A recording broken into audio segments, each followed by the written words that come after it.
నాయుడు గారు, చాలా వివాదాలు ప్రస్తుతం తిరుమల తిరుపతి దేవస్థానం చుట్టూతోనే, తిరుమల తిరుపతికి సంబంధించి కూడా. ఇటువంటి నేపథ్యంలో మీరు ఆ చైర్లో కూర్చున్నారు. ఒక వ్యక్తిని అక్కడ కూర్చోబెట్టాలంటే ఆలోచించాల్సిన పరిస్థితి ఉంటుంది. చాలా కాంపిటీషన్ ఉంటుంది. కానీ ఎందుకు ఏరు కోరి బిఆర్ నాయుడిని ఆ స్థానంలో చంద్రబాబు కూర్చోబెట్టారు? ఓం నమో వెంకటేశాయ. మొట్టమొదటిసారిగా నాకు ఈ అవకాశం ఇచ్చినటువంటి ముఖ్యమంత్రి చంద్రబాబు నాయుడు గారికి ధన్యవాదాలు. అంటే నాకు కొన్ని రంగాల్లో అనుభవం ఉంది.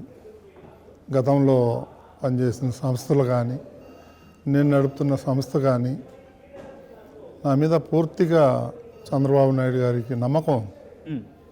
నేను ఏదైనా తీసుకుంటే ఛాలెంజ్గా వర్క్ చేస్తాను. సో బహుశా ఆయన దృష్టిలో నేను ఉండొచ్చు, అందుకని నన్ను చూజ్ చేసుకున్నాడని అనుకుంటాను. అంటే ఏదో ఒక కారణం ఉండే, ఎందుకంటే చాలా పోటీ ఉండింది. ఒక పారిశ్రామికవేత్తల నుంచి పోటీ ఉండింది, దాంతోపాటు 2 తెలుగు రాష్ట్రాల నుంచి కూడా పోటీ ఉంది, యావత్ భారతదేశం నుంచి పోటీ ఉంది, కూటమి నుంచి పోటీ ఉంది. ఇన్ని ఒత్తిడిల మధ్య బిఆర్ నాయుడిని చూస్ చేసుకున్న సందర్భంలో, ఎందుకంటే మీతో ఆయన పంచుకుని ఉంటారు, ఆయన ఎంత ఆ ప్రెషర్ని కావచ్చు, ఎంత ప్రెషర్ని ఫేస్ చేశారు, ఎప్పుడు మీకు కన్ఫర్మేషన్ వచ్చింది? నాకు చంద్రబాబు నాయుడు గారు 1978 నుంచి పరిచయం. అంతకుముందు కూడా ఒక పక్క విలేజే పరిచయం ఉంది. 78 నుంచి ఫస్ట్ టైం ఆయన ఎమ్మెల్యే అయినప్పటి నుంచి ఆయనతోనే ఉన్నాను నేను. సో నేను బోల్డన్ని కార్యక్రమాలు చేసేవాడిని.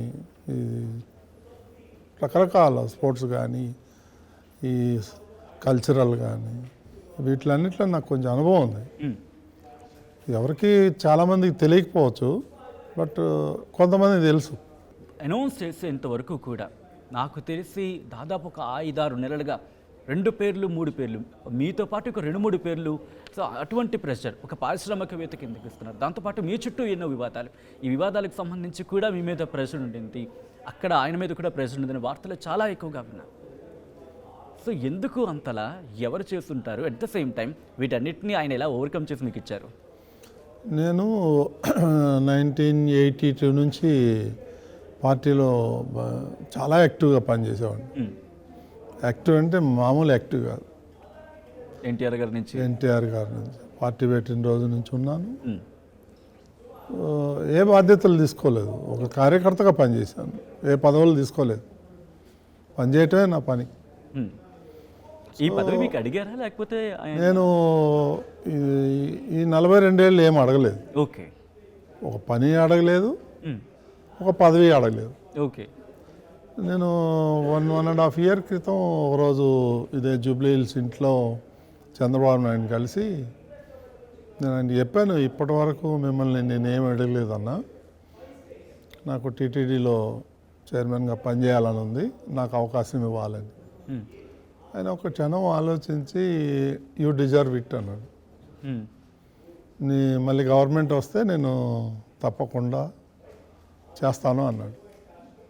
అంతే, అది అయిపోయింది. ఎలక్షన్ అయిపోయింది. ఎలక్షన్ అయిపోయినాక 29th జూన్ వెళ్ళాను నేను.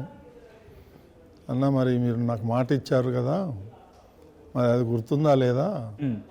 మరి అదేదో జీవో ఇస్తే నేను జేబులో పెట్టుకొని హైదరాబాద్ పోతా, ఎల్లుండి నా బర్త్డే ఉంది, అప్పుడు అనౌన్స్ చేసుకుంటా అన్న.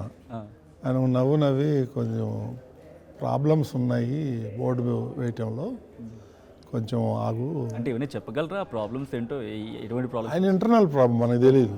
బోర్డు వేయటంలో ఆయన మైండ్లో ఏముందో నాకు తెలియదు. సో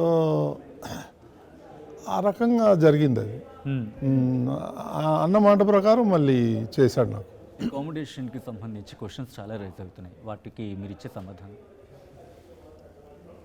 ఇది నేను నా చిన్నతనం నుంచి నేను టెంపుల్కి వెళ్తాను. 90% తిరుమలకే వెళ్తాను. నాకు అక్కడ ఉండే పరిస్థితులన్నీ పూర్తిగా అవగాహన ఉంది. సాధ్యమైనంత వరకు ఏదైతే జనరల్ పబ్లిక్ వస్తారో వాళ్ళకి తొందరగా దర్శనం చేయాలని నేను ఒక ప్రణాళిక పెట్టుకున్నాను. అదే మన జరిగిన బోర్డు మీటింగ్లో కూడా చెప్పాను. 2 గంటలు 3 గంటల్లో దర్శనం అయిపోవాలి ఒక వ్యక్తి వస్తే అని. దానికి ఎలా ఏంటనేది ఇప్పుడు లేటెస్ట్ టెక్నాలజీ వచ్చింది, ఆర్టిఫిషియల్ ఇంటెలిజెన్స్. ఒక భక్తుడు రాగానే ఫేస్ స్కాన్ అయిపోతుంది, ఆ స్కాన్లోనే అతనికి ఎన్ని గంటలకి వెళ్ళాలి అనే దాని మీద టైమింగ్ వచ్చేస్తుంది. ఆ టెక్నాలజీ యూజ్ చేస్తే మార్నింగ్ వస్తే ఈవినింగ్ 5 to 6 అనే టైం వస్తుంది. ఆ టైంలో అతను వెళ్ళి దర్శనం చేసుకొని బయటికి రావచ్చు ఈజీగా. సో అది పర్ అవర్ ఎంతమందిని అకామిడేట్ చేయొచ్చు అనేది అది ప్రోగ్రామింగ్ చేసి దాని ప్రకారం చేస్తే మీరు అన్న కొన్ని ఇబ్బందులు పోతాయి. ఆ రకంగా ఆలోచన చేస్తున్నాము. ఇక విఐపి దర్శనం అనేది కూడా ఇంపార్టెంటే. సో అది ఎప్పటి నుంచో కొన్ని ఏళ్ల నుంచి వస్తుంది. అది ఇప్పుడు రద్దు చేయడం అనేది సాధ్యం కాదు. సో సాధ్యమైనంత వరకు కామన్ పబ్లిక్ని ఎలా అకామిడేట్ చేయాలి, ఎంత తొందరగా దర్శనం చేయించి వాళ్ళకి అన్నప్రసాదాలు ఇచ్చి పంపించాలనేదే మా మెయిన్ ఉద్దేశం. ఆ దిశగా మేము అడుగులేస్తున్నాం. టూరిజం డెవలప్మెంట్ కార్పొరేషన్స్కి ఏదైతే కోటాస్ ఇచ్చారో అది తీసేశారు. దానికి మీరు సమాధానం ఏం చెప్పారంటే దాంట్లో కరప్షన్ జరుగుతున్నది, టికెట్స్ ఏమిటంటే కొంతమంది ఆఫీసర్స్ బ్రోకర్స్కి ఇచ్చేస్తున్నారు, బ్రోకర్స్ బ్లాక్లో అమ్ముకుంటున్నారని. సో ఒకవేళ అవినీతి జరిగితే మీరు అవినీతిని అరికట్టడానికి ఒక చర్యలు తీసుకోవాలి, కానీ ఒక స్కీమ్ని ఎత్తేయడం అనేది భావ్యం. అదొకటి. రెండోది ఏమిటంటేనండి, శ్రీవాణి ట్రస్ట్ అది బాగానే నడుస్తున్నది. అది ఎందుకు శ్రీవాణి ట్రస్ట్ని ఎందుకు ఎత్తేసి దాన్ని మొత్తం టీటీడీలో ఫండ్స్లో కల్పించారు? ఫస్ట్ ఆఫ్ ఆల్ తిరుమల అది టూరిస్ట్ ప్లేస్ కాదు, మీరు అర్థం చేసుకోవాలి. అది పిలిగ్రిమ్ సెంటర్. అందులో ఎంత అవినీతి జరుగుతుందంటే చెప్పలేనంత. సో దాన్ని అరికట్టడం సాధ్యమయ్యే పని కాదు. మేము స్టింగ్ ఆపరేషన్ చేసింది పర్సనల్గా. నాకు కంప్లైంట్ వస్తే అది వస్తే 300 రూపాయల టికెట్ 3,300కి అమ్ముతారు.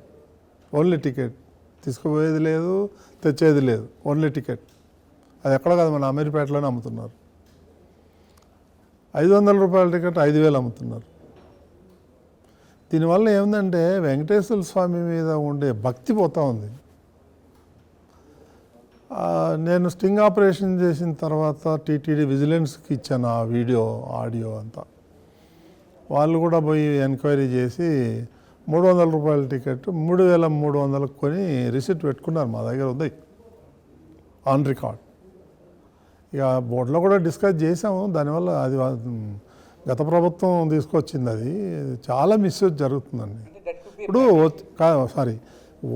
అక్కడికి వచ్చిన భక్తులకే మనం దర్శనం చేయించుకోలేదంటే ఇంక దేశం అంతా దిగిపోయి బస్సులు పెట్టి ఏదో ఒక కమర్షియల్ లాగా అయిపోతా ఉంది. ఏదో అవసరం ఏమొచ్చింది టీటీడీకి?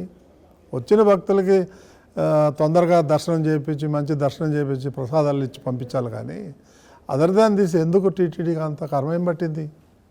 ఎవరో బ్రోకర్లు బాగుపడతానికి తప్ప. అంటే మన భారతదేశంలో రిలీజియస్ టూరిజం అని కూడా ఒక కాన్సెప్ట్ తయారు చేశారు. రైల్వేస్లో ఉన్నది. I don't even tourism department వాళ్ళు కూడా అలాగే రిలీజియస్ టూరిజం అని పెట్టుకోవచ్చు కదా, రిలీజియస్ సంబంధించిన. ఫస్ట్ ఆఫ్ ఆల్ మేము టూరిజం అనుకోవట్లేదండి. ఇది పిలిగ్రిమ్ సెంటర్. వచ్చే వాళ్ళకి దర్శనం చేపిస్తే చాలండి. ఇవన్నీ ఎందుకండి ఎక్స్ట్రాలు? What is the need? ఈరోజు 1,00,000 మంది వస్తారు, 1,00,000 మంది దర్శనం, రేపు 2 లక్షలు వస్తారు. ఎక్కడి నుంచి దర్శనం చేయించాలి? అయ్యే పనేనా అది? కరప్షన్ తగ్గించాలి మనం. రెండోది, శ్రీవాణి ట్రస్ట్ని రద్దు చేయలేదండి, అదే పొరపాడుతున్నారు. ఆ స్కీమ్ అలాగే ఉంటుంది. మెయిన్ ట్రస్ట్ ఉండగా శ్రీవాణి ట్రస్ట్ ఎందుకు అనేది క్వశ్చన్. ఎందుకంటే గత ప్రభుత్వంలో దాని మీద ఎంక్వైరీ, విజిలెన్స్ ఎంక్వైరీ జరుగుతుంది. రిపోర్ట్ రానివ్వండి, చూద్దాం. ఎందుకంటే దాని మీద పబ్లిక్లో, భక్తుల్లో చాలా అనుమానాలు ఉన్నాయి. మనం ఆ అనుమానాలని నిర్వీర్యం చేయాలి. లేకపోతే ఇది ఇట్లాగే కంటిన్యూ ఉంటే దేవుడి మీద నమ్మకం పోతుంది. అందుకని ఆ స్కీమ్ అలాగా ఉంటుంది. ఏదైతే వాళ్ళు 10,500 వస్తారో అది మెయిన్ అకౌంట్ పోయేటట్టుగా చేసాం. ఆ స్కీమ్ అలాగే ఉంటుంది. శ్రీవాణి ట్రస్ట్ స్కీమ్ అనేది అలాగే ఉంటుంది, తీసేయలే. ఈ అమౌంట్ ఏదైతే వస్తుందో అది మెయిన్ అకౌంట్, సబ్ అకౌంట్ ఎందుకు అనేది మాట. మరిన్ని వీడియోస్ కోసం ఛానల్ ని సబ్స్క్రైబ్ చేయండి. లేటెస్ట్ అప్డేట్స్ కోసం వాట్సాప్ ఛానల్ ని ఫాలో అవ్వండి. అండ్ లింక్ డిస్క్రిప్షన్ లో ఉంది.